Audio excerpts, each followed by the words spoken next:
estaremos sempre colocando uma mensagem, né, que possa melhorar um pouco a sua qualidade de vida.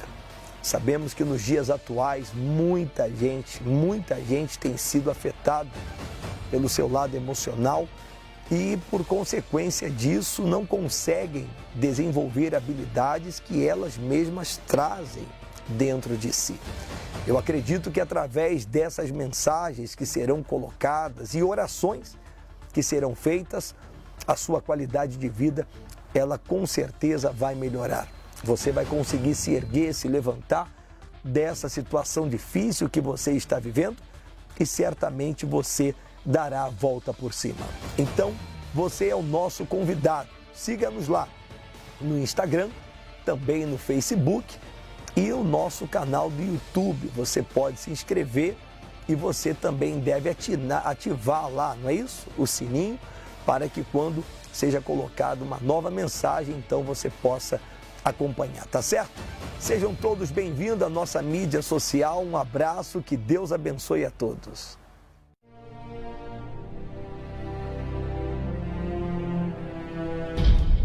A cada passo que eu der,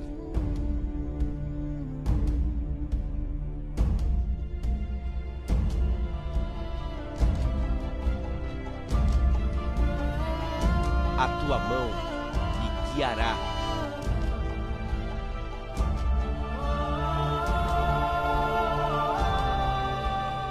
Não se esqueça.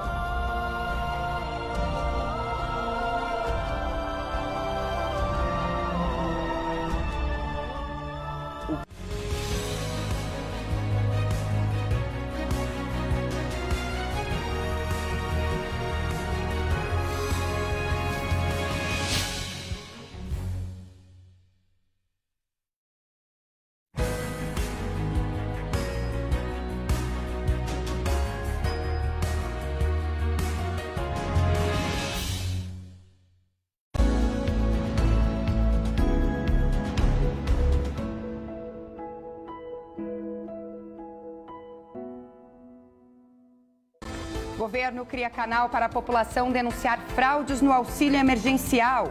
Hoje é a vez dos nascidos em outubro sacarem o benefício. Governador do Pará e presidente do CONAS são alvos de busca em operação da Polícia Federal. Polícia Civil e Ministério Público do Rio de Janeiro prendem bombeiros suspeitos de obstruir investigações sobre a morte da vereadora Marielle. Pesquisa do Ministério da Saúde mostra que 1/5 dos brasileiros usa celular ao volante e 1 em cada 10 bebe antes de dirigir. Dia dos Namorados terá queda de 43% nas vendas devido à pandemia. No esporte, futebol catarinense vai voltar em julho e Grêmio entra na 6ª semana de treinos sem infectados no elenco. Esses e outros destaques você confere agora no Mundial News.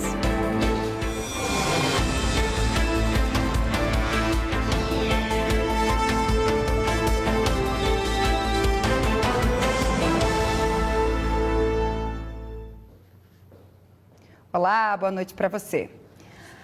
A Polícia Federal concluiu hoje o inquérito da Operação Escobar e indiciou a irmã do deputado federal Aécio Neves, Andréia Neves, 2 escrivães da corporação, 2 advogados e um empresário foram indiciados por crimes como corrupção passiva, organização criminosa e obstrução de justiça. Agora, cabe ao Ministério Público definir se abre ou não denúncia contra os indiciados. Caso eles sejam denunciados, a Justiça deverá decidir se aceita ou não a denúncia e os torna réus. Só depois disso que eles poderão ser julgados. Segundo o inquérito da Polícia Federal, os acusados recebiam e repassavam informações sigilosas de investigações da corporação. Andréia Neves se beneficiava impedindo ou embaraçando as operações nas quais tinha interesse direto. E a Polícia Federal realizou hoje uma operação com o objetivo de apurar a existência de fraude na compra de respiradores pulmonares pelo governo do Pará para ajudar no combate ao coronavírus. Foram expedidos 23 mandados de busca e apreensão no Pará e em mais 6 estados. Foram alvos de busca o governador do estado, Helder Barbalho, e o presidente do Conselho Nacional dos Secretários de Saúde, Alberto Beltrame. As buscas foram realizadas nas residências dos investigados, em empresas e também no Palácio dos Despachos do Governo e nas secretarias de Estado de Saúde, Fazenda e Casa Civil do Estado do Pará. Indícios levantados pela Procuradoria-Geral da República apontam que o governador tem relação próxima com o empresário responsável pela concretização do negócio. Mostram ainda que sabia da divergência dos produtos comprados e também da carga de ventiladores pulmonares inadequados para o tratamento da Covid-19 que foi entregue ao Estado. Em sua rede social, o governador disse que está tranquilo e à disposição para qualquer esclarecimento. E no Amazonas, o Ministério Público deflagrou hoje uma outra operação que investiga também suposta fraude na compra de ventiladores pulmonares, os respiradores. Desta vez por parte do governo do Amazonas. Batizada de Operação Apneia, a ação cumpriu 14 mandados de busca e apreensão em diferentes endereços em Manaus, entre eles a sede da Secretaria de Estado da Saúde. O governo do Amazonas comprou respiradores inadequados em uma loja de vinhos e pagou o valor 300% maior do que o preço médio de mercado. O material, alvo dos mandados, pertence a empresários e servidores da Secretaria de Saúde do Amazonas, incluindo ex-secretários que os nomes não foram revelados. E hoje, a segunda parcela do auxílio emergencial pôde ser sacada por 2,6 milhões de beneficiários nascidos em outubro. Além do auxílio, também já foram pagos quase 4 bilhões de reais para o benefício emergencial de proteção do emprego e também da renda.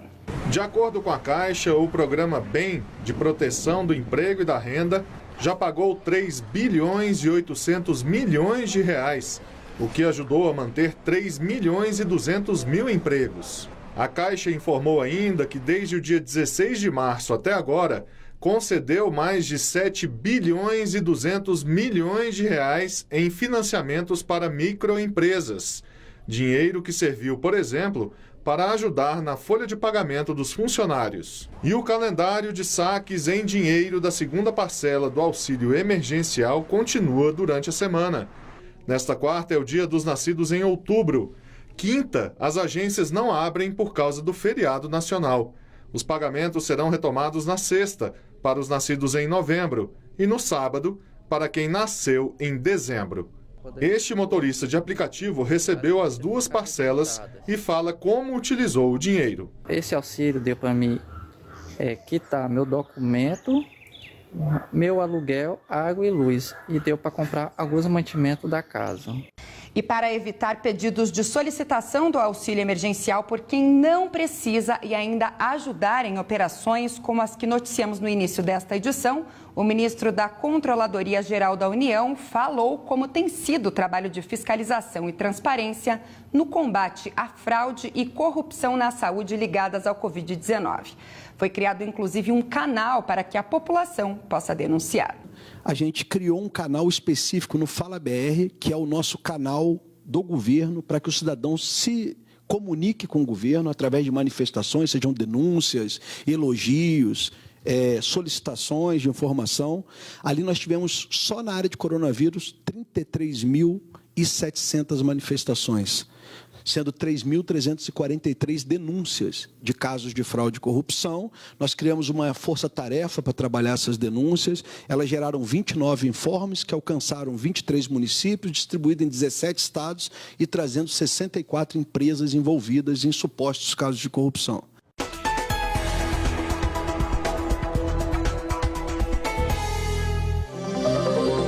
Nesta quinta-feira, a grande massa de ar seco se espalha e predomina sobre o Brasil inteiro. As áreas de instabilidade devem influenciar a região sul do país. A previsão para o norte gaúcho, centro-sul e oeste de Santa Catarina é de céu com muitas nuvens e chuva forte e muito frequente. Em Roraima, no norte do Amapá e de Maceió até Natal, deve chover em vários momentos do dia, mas o sol pode aparecer entre muitas nuvens. Nas áreas do centro-oeste, sudeste, sul da região norte e interior nordestino, o dia deve ser ensolarado e não há previsão de chuva. Mínimas de 17 graus em Belo Horizonte, 15 em Curitiba e 13 em Brasília. Máximas de 22 graus em Porto Alegre e 32 no Rio de Janeiro. E no próximo bloco você vai ver que a venda para o Dia dos Namorados deste ano deve ter queda de 40% pelo menos. Os detalhes já já.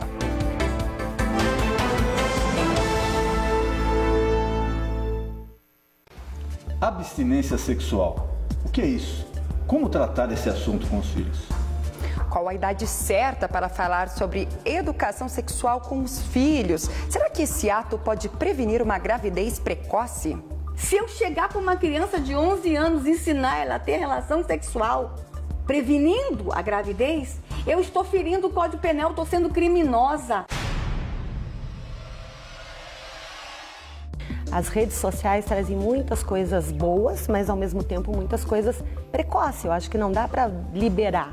Então os pais têm que estar próximos dos seus filhos para que eles possam assistir ou ver coisas que são da idade. Eu acho que tudo tem um tempo, né? Uma etapa. Tem que mostrar, sim, para a criança que existe a sexualidade, que existe o sexo, que isso é importante, que faz parte da vida, né? Isso é que vai fazer com que as crianças possam ter uma possibilidade de empoderamento. Então, eu conheci tudo sozinha, comecei a namorar muito nova, com 13 anos, e com 15 anos fui mãe, né? Não é uma boa experiência para uma adolescente, porque uma mãe não quer ver uma filha tão nova, né, grávida. De quarta para quinta-feira, 12:30. Opinião em debate.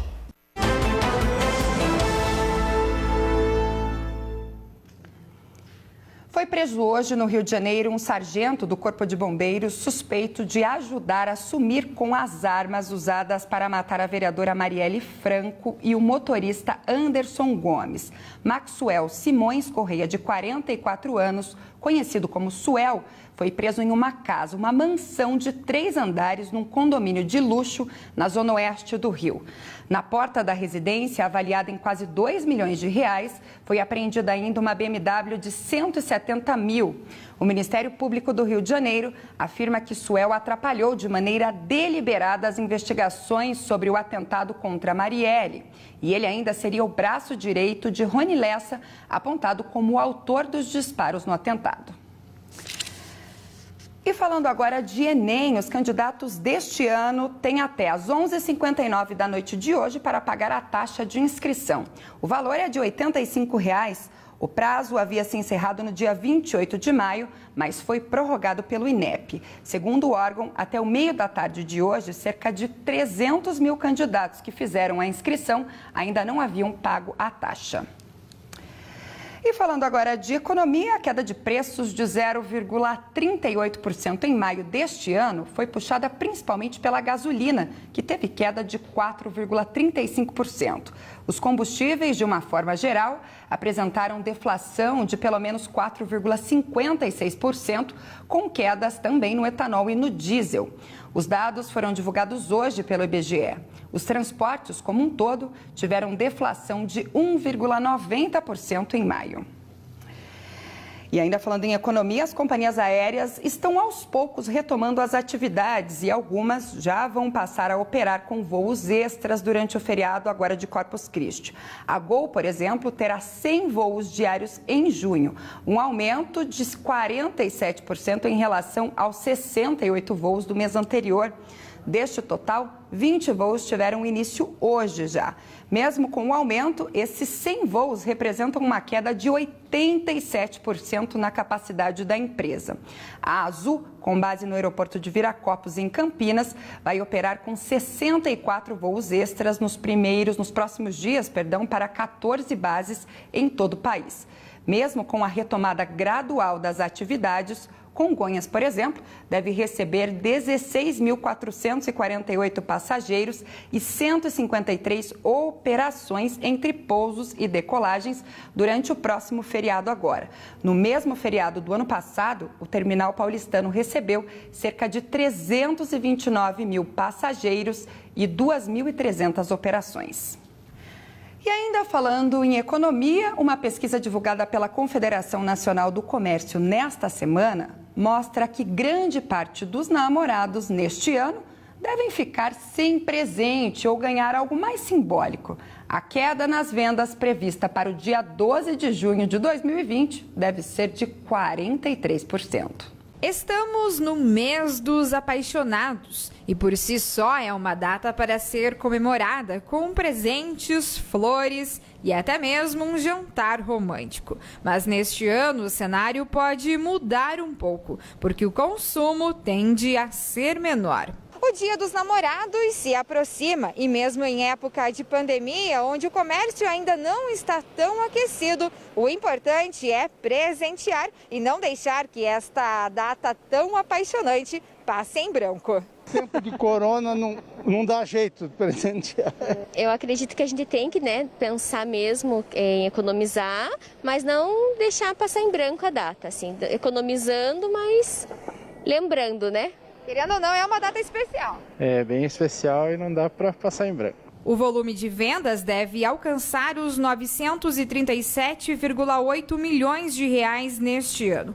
Um recuo de 43% em relação ao ano passado, que era mais de 1 bilhão de reais. Isso se dá por conta dos impactos causados nestes meses de pandemia. Mas o presidente Camilo Turmina, da Associação Comercial do Paraná, fala que mesmo assim as expectativas são boas. Bem, mesmo com pandemia, nós estamos animados, porque os consumidores têm que ter motivação, têm que ter inspiração para sair de casa, para fazer uma compra, presentear alguém. Então isso é coisa da alma mesmo, do coração. Então o comércio, por mais que sabemos que vamos vender menos, mas já é um alento. Já estamos produzindo, trabalhando, atendendo as pessoas. Essa é uma nova realidade e o comércio está se readequando para atrair os clientes. É importante que haja esse consumo. E não tenha dúvida, as grandes empresas têm seus sites, têm os marketplaces, vendem. Os pequenos vendem pelo WhatsApp, mandam mensagem, e-mail. Damos um jeito de atender os clientes. Eu acho que esse é o papel importante do lojista, do comerciante, atender as pessoas que estão precisando um agrado, um mimo para presentear. E é uma data que nós devemos comemorar sempre. E vamos saber agora como está a evolução do coronavírus nos outros países. É a hora do Giro Mundial.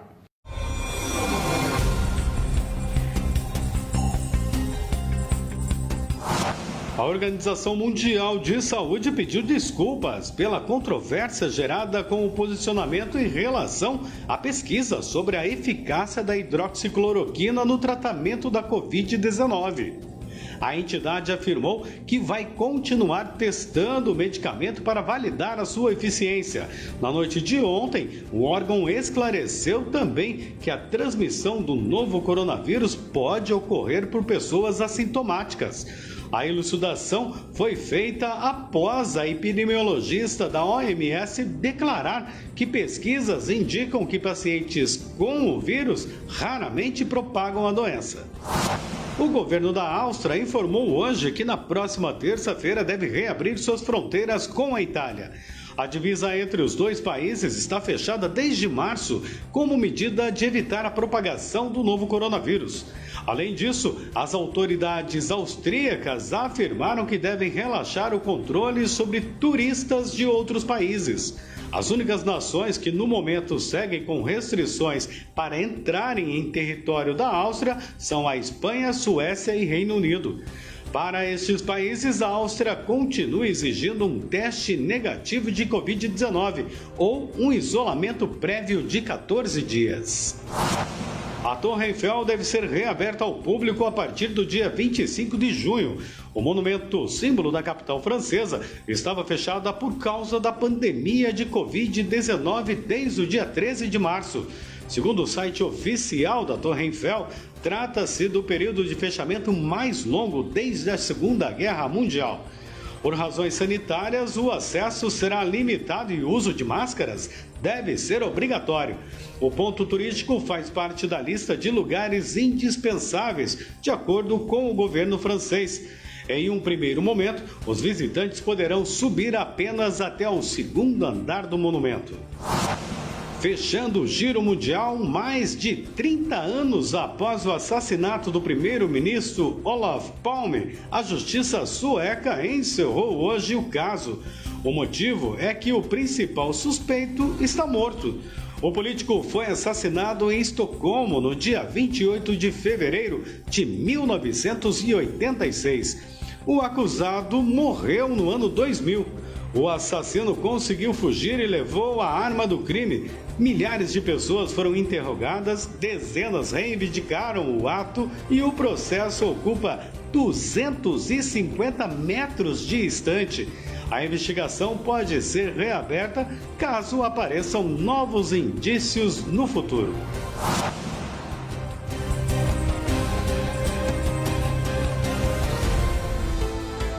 E no próximo bloco você vai ver que uma pesquisa do Ministério da Saúde mostra que 1/5 dos brasileiros costuma fazer uso do celular enquanto dirige. E tem ainda as notícias do esporte. É já já.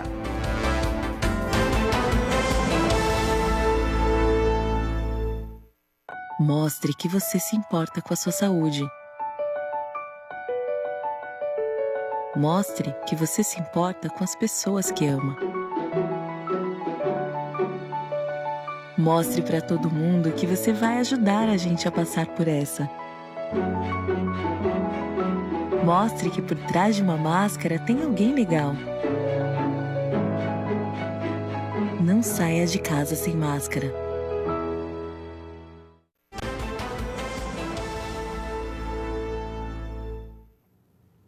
Uma pesquisa da Vigitel, encomendada pelo Ministério da Saúde, traz dados alarmantes sobre o comportamento do brasileiro no trânsito.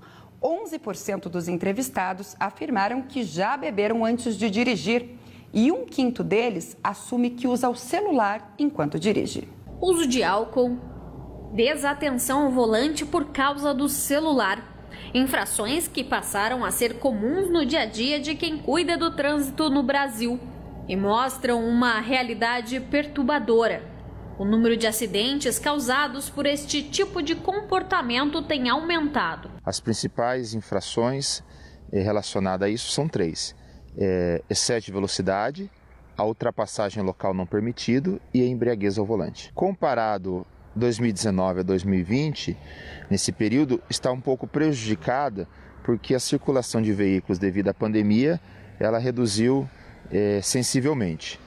Mas se nós compararmos aí com o aumento da frota que vem acontecendo ao longo dos anos e mesmo diante das campanhas educativas, nós percebemos que essas infrações elas continuam sendo costumeiras. Segundo uma pesquisa divulgada pelo Ministério da Saúde, 19% dos entrevistados usam o celular enquanto dirigem e 11% já consumiram bebidas alcoólicas antes de dirigir. Você costuma utilizar o celular enquanto dirige?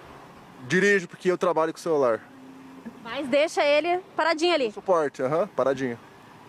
Alguma vez já aconteceu com você de sair por aí, beber um pouquinho e pegar o carro?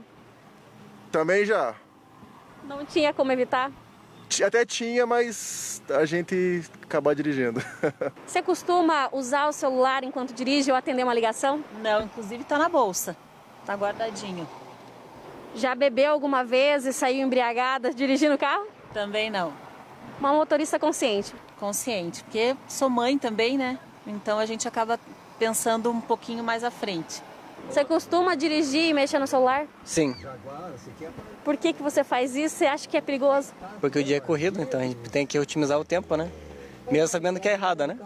Para tentar conscientizar a população, os órgãos de trânsito sempre reforçam as informações sobre segurança e também de respeito ao próximo nas vias. Bom, nós realizamos campanhas educativas e ações fiscalizatórias, né, através daí também da constatação da infração, lavrando o auto de infração, na qual o condutor deverá então ter um direito de defesa, né, e sendo notificado e não sendo acolhido, ele acaba ainda tendo que pagar a notificação e ainda as medidas administrativas, como pontos na carteira, a remoção do veículo para o pátio, os desdobramentos que são aí segundo o Código de Trânsito Brasileiro. E agora nós vamos falar de esporte.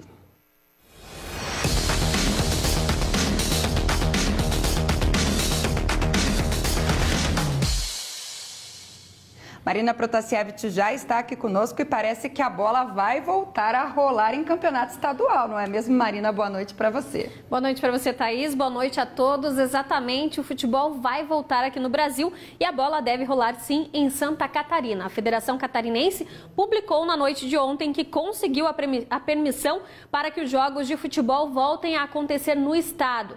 Segundo a entidade, a decisão foi tomada considerando 2 documentos do governo do estado. O decreto de 1º de junho, que liberava a prática do futebol a partir do dia 6 de julho e as recomendações sanitárias ao futebol profissional, publicadas na última segunda-feira. A competição estava paralisada desde o dia 1º, desde março, na primeira fase do campeonato estadual. Representantes dos clubes vão se reunir de maneira remota com o presidente da federação, Rubens Angelotti, e também com a Associação de Clubes de Santa Catarina para ajustar os detalhes. Mas a tabela de jogos já foi divulgada e a gente vai conferir quais serão os primeiros jogos que vão acontecer aqui no Brasil nesse retorno da pandemia, dessa parada para a pandemia. Na quarta-feira, dia marcado para a volta do futebol, o Criciúma e Marcílio Dias se enfrentam às 7 da noite. E a Chapecoense recebe o Avaí às 9h30. Já na quinta-feira tem Juventus e Figueirense às 6h30 e mais tarde, às 9 da noite, Joinville e Brusque.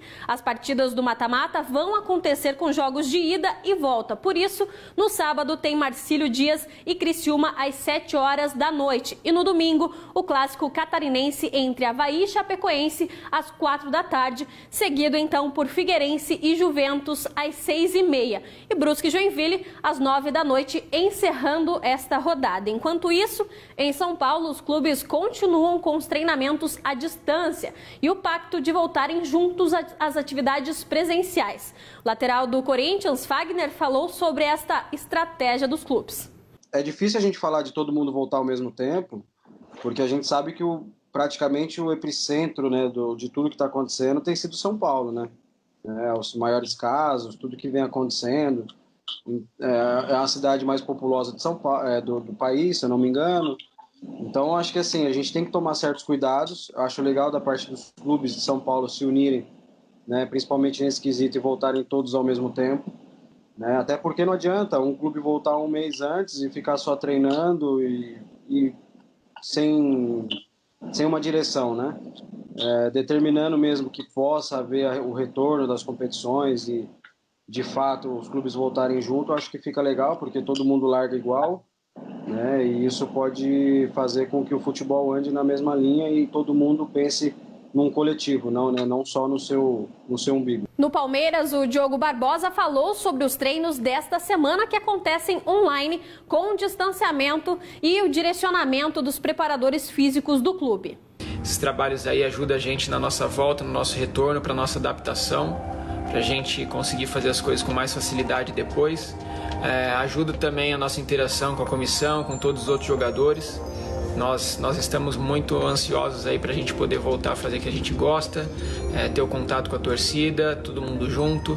Já no Rio Grande do Sul, as atividades presenciais estão na 6ª semana. O Grêmio continua aplicando os protocolos sugeridos pela CBF e também adaptados ao CT Presidente Luiz Carvalho. Até agora, os atletas vêm sendo testados para a Covid-19, mas nenhum resultado positivo foi constatado dentro do elenco gremista. O médico responsável pelo clube, Dr. Paula Rabaldo, falou sobre os protocolos e os resultados das testagens. Nós estamos bem satisfeitos com os resultados, os protocolos estão rígidos e nós viemos fazendo a testagem do grupo, não só os atletas como os funcionários, e tivemos assim um bom resultado, que não tivemos assim nos atletas nenhum teste positivo, 600 testes que já foram adquiridos da Coreia, 335 já foram realizados, né? E viemos assim num episódio de tempo retestando. Thaís, estes foram os destaques do esporte desta quarta-feira. Então o futebol vai voltar e a gente segue ansioso por esta volta. Aos poucos os times então sinalizando nessa retomada. Tá certo, Marina? Obrigada, uma boa noite para você. E para você de casa, obrigado pela companhia. A gente se vê amanhã no mesmo horário. Até lá.